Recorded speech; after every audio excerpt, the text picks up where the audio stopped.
Yes, good.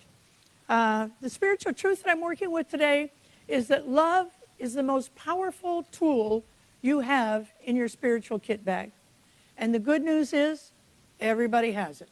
You don't have to set an intention to get it. It's already there.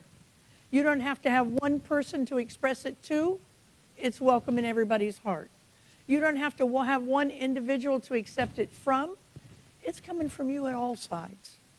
And the life-changing benefits of love are amazing. Love heals. Love forgives. Love connects us to one another. Love energizes us. Ernest Holmes, who is the author of the powerful text called Science of Mind, which is the basic text, the teaching text of this church, writes this: love points the way, and the law makes it possible. Now, as you know, if you've been coming for a while, we're in a little series right now. We're joining religious science churches, Science of Mind churches, churches of centers for spiritual living all over the world to discuss the first 4 chapters of this powerful, powerful text. The series is called Back to Basics, because here's what's happening. There are so many wonderful, wonderful contributors to New Thought that have come up in the last 20 years, and they're all amazing. And we love celebrating them from this pulpit and from workshops and from classes that we teach. But we never want to lose sight of the absolutely liberating text called Science of Mind by Ernest Holmes, from which most of these people are basing their own studies from.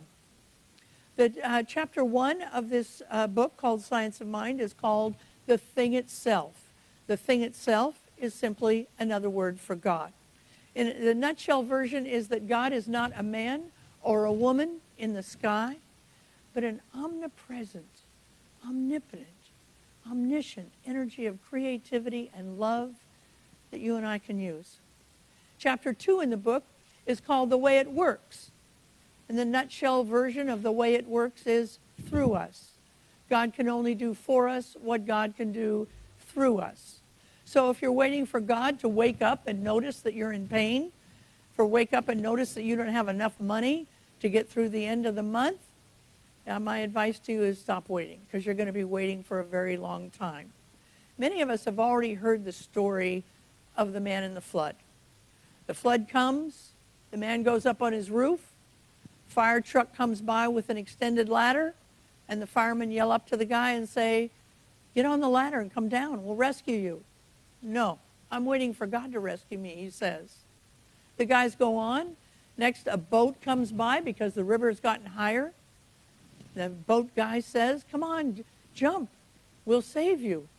"No, I'm waiting for God to save me." Then a helicopter comes by, and they drop down a rope and a ladder, and they say, "Get on the ladder, we're here to save you." No, God will save me." Dies, of course, goes to heaven. He's mad at God, which we all get. He gets mad at God, and he says, "God, why didn't you save me? I thought you were my Savior." And God said, "I tried. I sent you a fire truck. I sent you a boat. I sent you a helicopter. But you didn't get on." God's already done God's job, and the ball is now in our court. Today, we're looking at chapter 3. Chapter 3 is called What It Does. What the thing itself does. What God does. What Allah does. What Elohim does. What infinite intelligence does. What it does is it loves. That's the short answer. God loves you. God loves you unconditionally. Now, let's look at this word unconditionally, because sometimes I think we're not careful enough with our language in our teaching. Unconditionally does not mean that conditions are not there. It doesn't mean that God doesn't see how much pain you're in. Doesn't mean that God doesn't see the conditions that are surrounding you. The energy of God, called compassion, is with you all the time. In fact, when you come back to church, Kuan Yin will still be here. The Bodhisattva of compassion, so prominently displayed here to remind us that compassion of God is strong. in this place.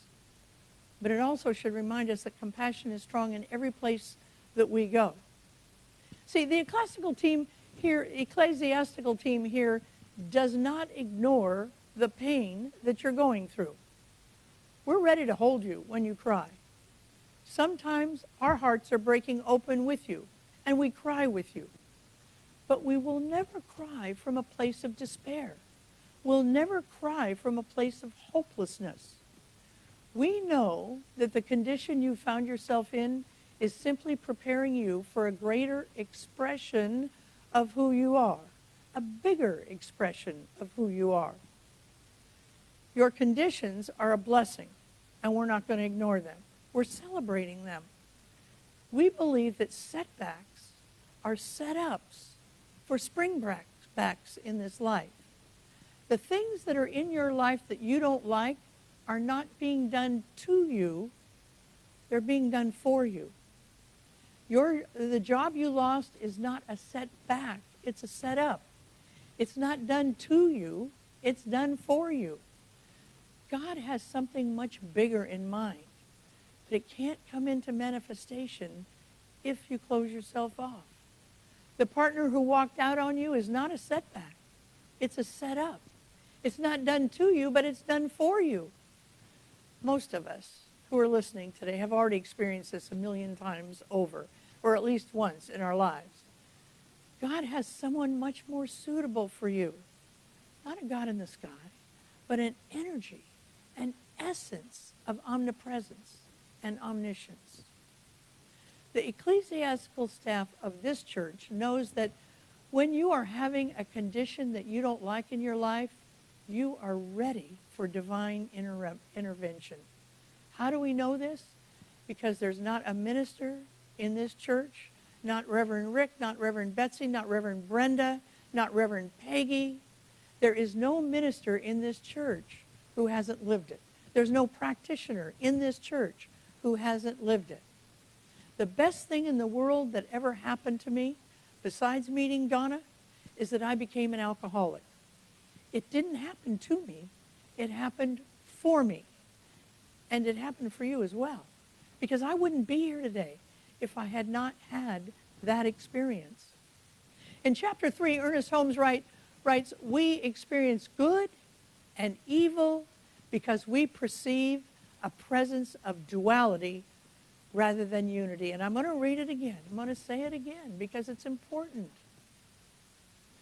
We experience good and evil because we perceive a presence of duality rather than unity.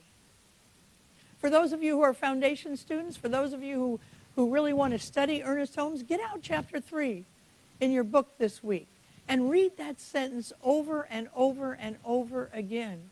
We experience good and evil because we perceive a presence of duality rather than unity.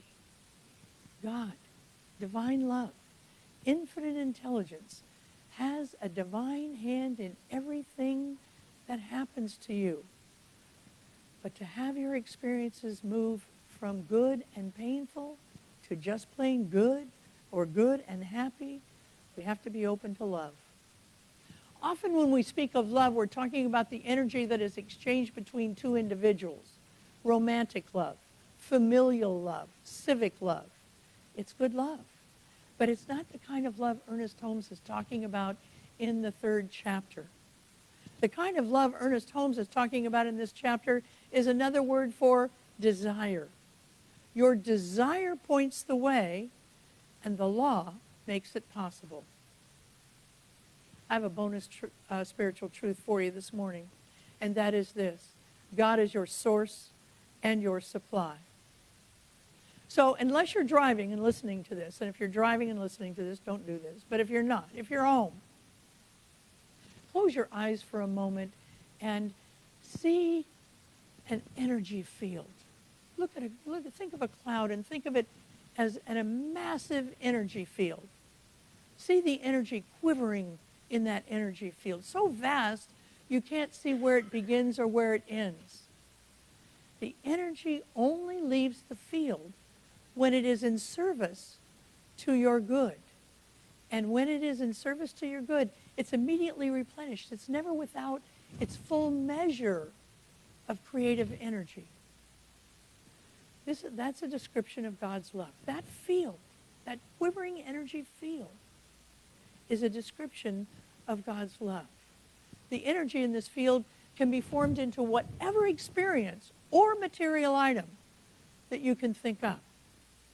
The energy takes on form in your thought. If you're thinking about romance, you want a partner. Make a mold for that partner. Think your thoughts of romance with that partner. Maybe you want harmony with your kids. Create a mold in your mind of harmony with your children. Maybe you want a PhD. Create a mold in your mind for a PhD to come into your life. Maybe it's you want to make sure your grandkids are thriving. Maybe it's forgiveness for yourself for screwing up. Make a mold in your mind, even if you don't believe it right now. Simply make the mold anyway in your mind and go to that field. The energy took on MLK's dream of a country where people are judged by the content of their character, not by the color of their skin or the country of their birth or who they love or how many genders they've had in their lifetime. His desire was for a land in which all people were treated with respect and love. And it was so strong, it started a freedom movement. It's not complete, but it's a start. It has moved it closer to freedom because of him and his dream and his mold. He molded that huge desire from the energy field. And it's there right now for you to mold as well. You can start a movement with your desire. I read recently where the Black Lives Matter movement, which was simply a thought that, hey, look, we've got to get this out there. We've got to get this on the lips of every single person. Black Lives Matter. We're not saying other lives don't matter, but right now we need to say Black Lives Matter. And do you know now they're being considered for the Nobel Peace Prize? Why? Because they took an idea and they molded it from the energy field. The release of the energy from this field is complete, and it's only dependent on your desire.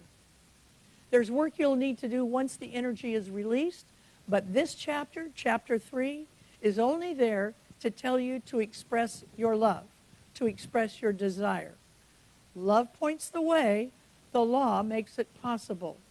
Love comes first, desire comes first.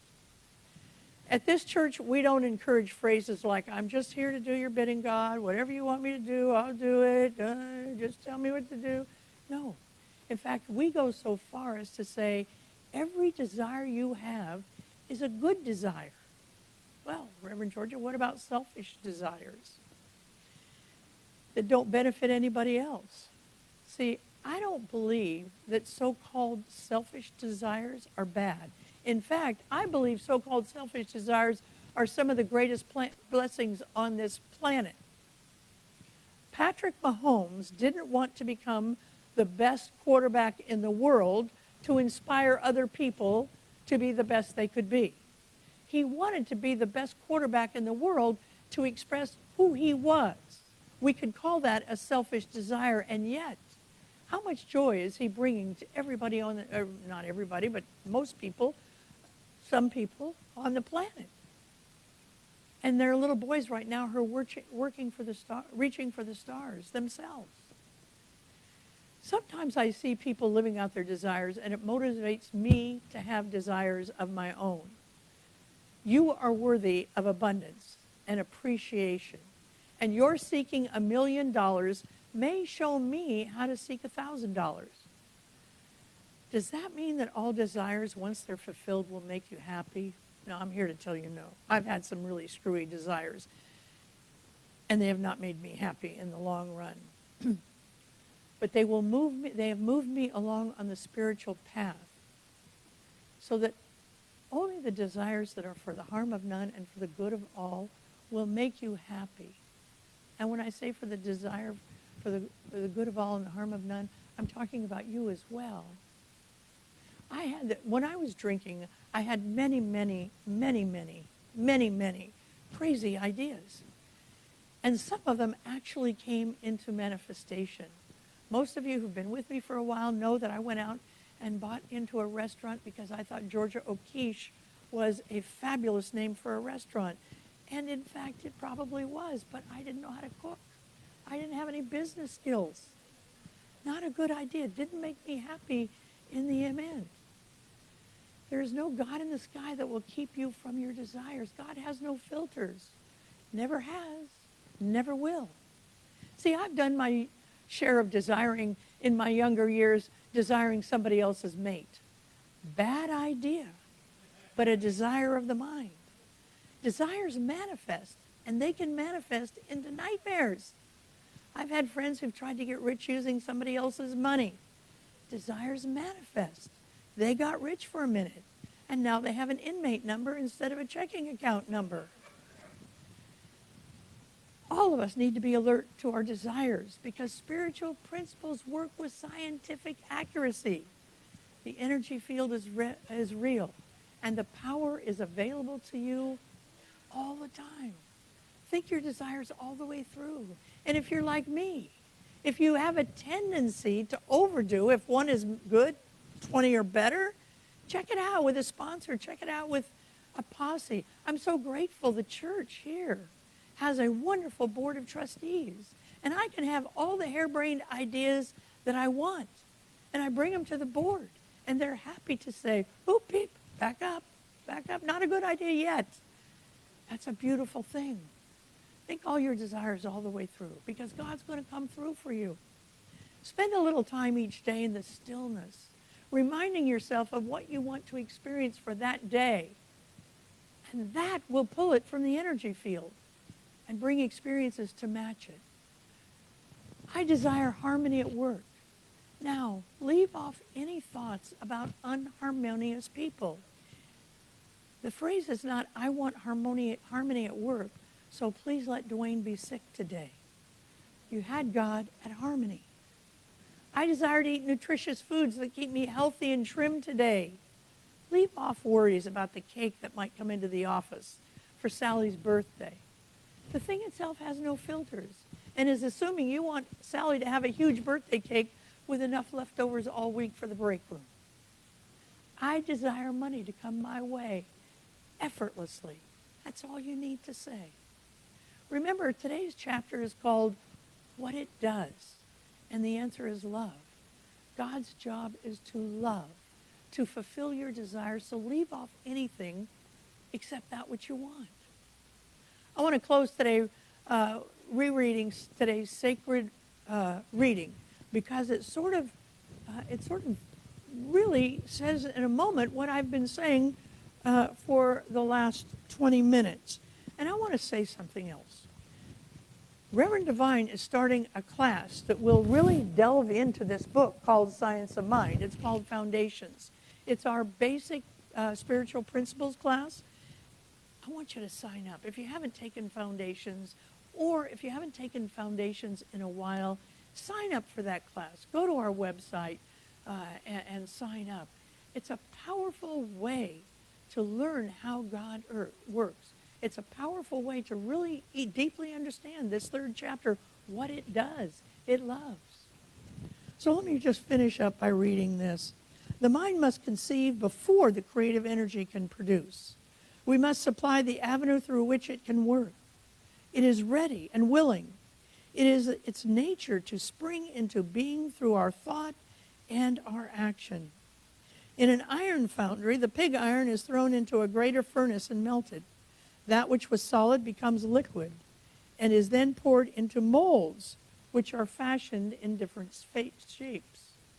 The iron itself neither cares nor knows what particular form it takes. It's formless, ready to take on any form supplied. If we did not place it in the proper molds, the liquid would assume no particular form. That is the way it is in dealing with the subtle energy of spirit. But the molds are made in our own mind. Let's take this message into prayer. We love and we trust this omniscient presence in our life.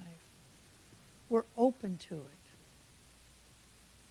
with complete conviction and affirmation. We simply speak our desire.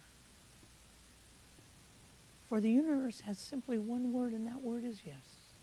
I give thanks for that. I release this word into law, and together we say, and so it is.